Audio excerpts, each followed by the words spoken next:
Look at those things about to beat my paint up.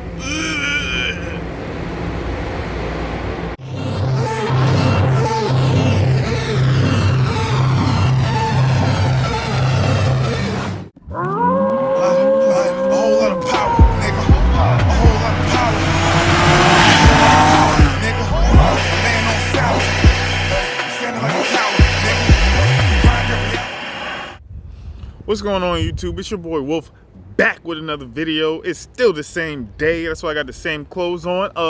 But you see Cerberus in the back looking beastly. And today I'm gonna be talking about should you mod your V6? This is a bit of a response video. I seen the dude Racer X. He's way bigger than me, and he seems like an okay guy, but I ain't like anything he said.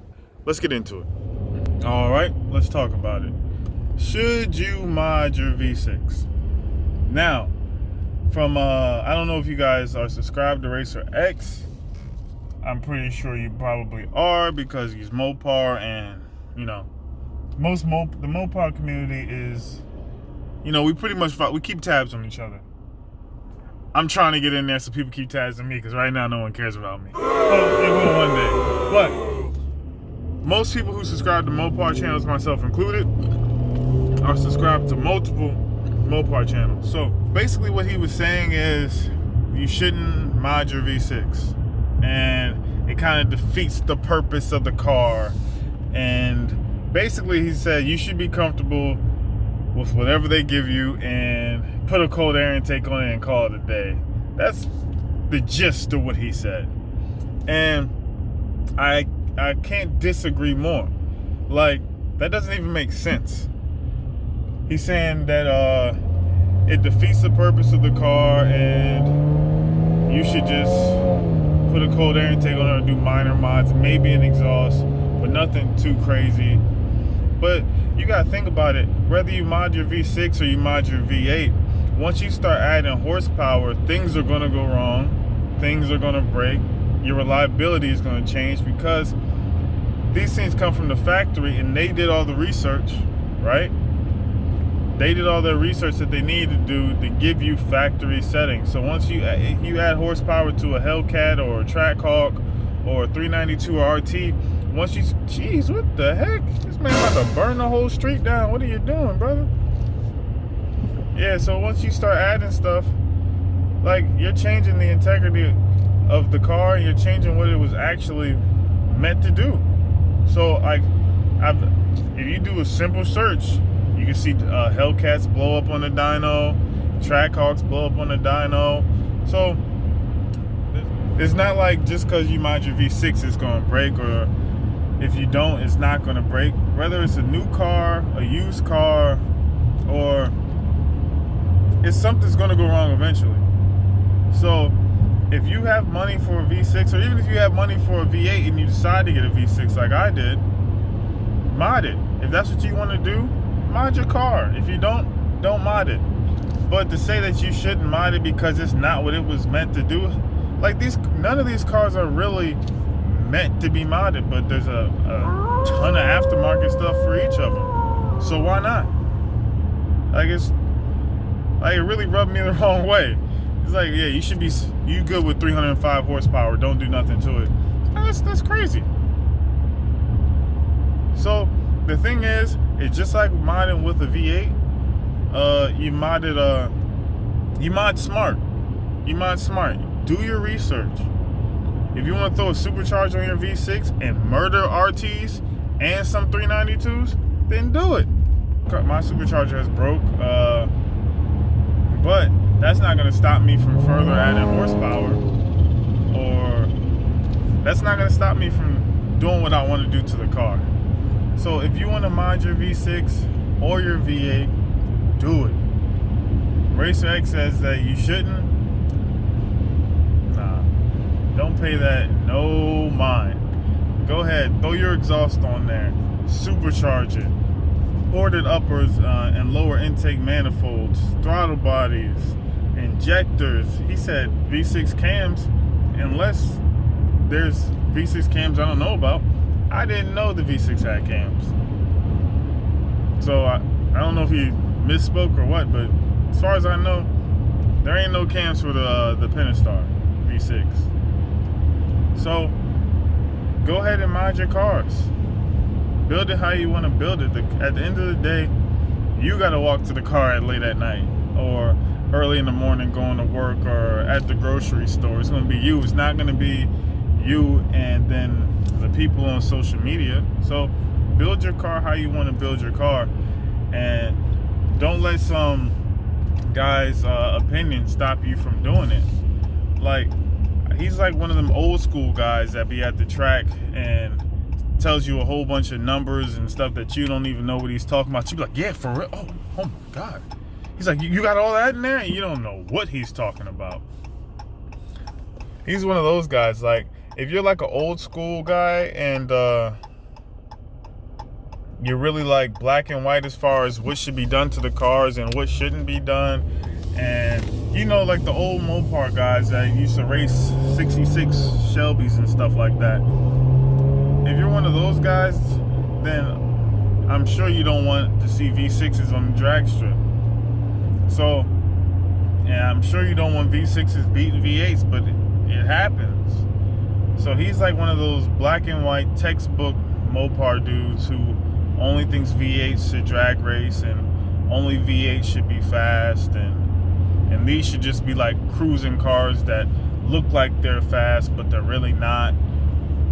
So his opinion just seems like it's an old opinion. And like I said, he doesn't seem like a bad guy. I don't want this video to seem like I'm bashing him. I just don't agree with his opinion. He seems like a good guy. He was very knowledgeable in most of the stuff he was saying. I looked at a couple of his videos. But as far as the modding V6 thing, I think he was just way off. He's basically saying don't mod your V6 because that's not what the manufacturer meant for it. But people are supercharging RTs and 392s and putting Hellcat blowers on 5.7s. Like, so people are modding their cars, and the 5.7 is not meant to be supercharged with a Hellcat blower. So at the end of the day, just build your car how you want to build your car. And Racer X, if you ever see this video, bro, you got to get with the times, man. You have got to get with the times. Things are gonna go wrong with these cars, whether they're how the manufacturer made it or not. So I'd rather drive my car how I want to drive it and build it how I want to build it, and something goes wrong, than to have just this new slow car and just break down. Like, you guys saw it, like when my car was down, like, yeah, I didn't want to drive the Elantra, but it is what it is. I know things break. So at the end of the day, just build your car how you want to build it, whether it's a V6, a V8, or a V12, whatever it is, build it how you want to build it. If you want to have a factory settings, if you're cool with the 300 horsepower or 305 horsepower that comes with these cars, by all means, that's okay. If you're cool with the 707 from a Hellcat, don't tune it and get more out of it. Or you're cool with the Red Eye or the RT. Like, they're all amazing cars in their own way. But if you want to mod it, bruh, just mod your car. And these old school gearhead guys that don't want V6s to be fast, or they don't want to see them on the drag strip, or you can't get the V8 sound and all that stuff, who cares about any of that? Like, that's not what we're doing it for. Like, I'm building my car not because I want the V8 sound. That was never the goal. My goal has always been to have a fast all-wheel drive Challenger. That's it. The thing is, what I'm trying to do, and people like myself, 86 Face, the Super 6 Charger, we're giving you guys the blueprint, so you don't have to go through any of the things we wouldn't had to go through as far as the bad stuff. So once there's a solid V6 blueprint out, the 86 Face is trying to dominate the track strip. I'm not interested in the drag strip, to be honest with you. I'm trying to give you guys the blueprint to a fast V6 daily driver. That's it. I'm not interested in going to the drag strips. I don't need the Mickey Thompsons or any of that. I'm not interested in none of that, not even a little bit. I just want to give you guys the blueprint to make your V6 look and sound the best and perform the best that it can to be a daily driver. That's the goal of Riding Wolf's channel. And I think we're on to something.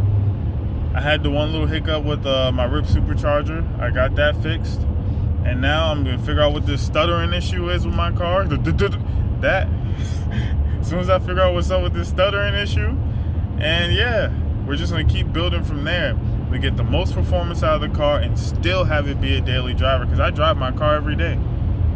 Highway, city, yeah, so I'm driving it. It's not like it's just sitting somewhere and I take it to the drag strip on a trailer and then, nah, I'm driving this thing every day.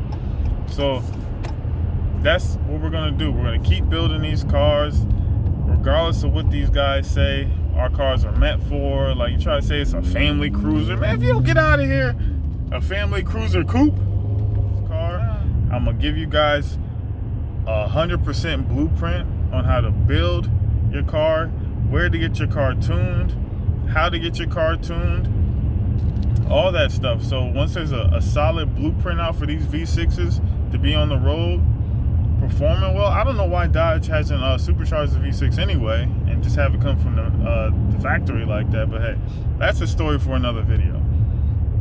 But yeah, so basically, build your car, mod your car, drive your car, love your car. That's it. Trust me. By the time I'm done doing YouTube, there's going to be a crazy blueprint, and there's going to be very minimal stuff wrong with that will go wrong with your car if you follow the blueprint that people like me and 86 Face and Super 6 Charger are doing. Once that blueprint is out, that's when the V6 channels will really start blowing up, and these V6s will really be at the drag strip, because I probably won't be there, I'll be honest. But there's going to be V6s at the drag strip, and they're going to be doing crazy numbers. They're going to be running 12s and running 3.5 seconds, 0 to 60s. It's going to happen. But don't let nobody tell you shouldn't mod your V6. That's ridiculous, because these engines, they're meant to take a lot. Like right now, I have over 450 horsepower to the wheels. So to the crank, I'm in the 500s. So don't let nobody tell you shouldn't mod your car.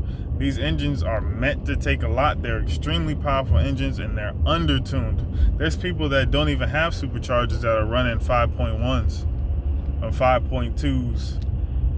It's just getting the car modded and doing it the right way, getting it tuned. A tune and exhaust and get some bigger injectors. You already done took half a second off of the 0 to 60 that Dodge puts out. So yeah, you don't even have to get it supercharged. Just get a good tune. Fuel injectors, exhaust, cold air intake, stuff like that. You don't have to be supercharged to go fast with the V6. So yeah, some people say, why don't you just get the RT? But maybe you don't. You get the gas mileage from the V6, you get the V6 insurance. There's a lot of benefits from modding a V6. Like, my insurance company thinks I have 305 horsepower. I'm glad somebody doesn't come and look at the cars before they put them on insurance. Get the V6.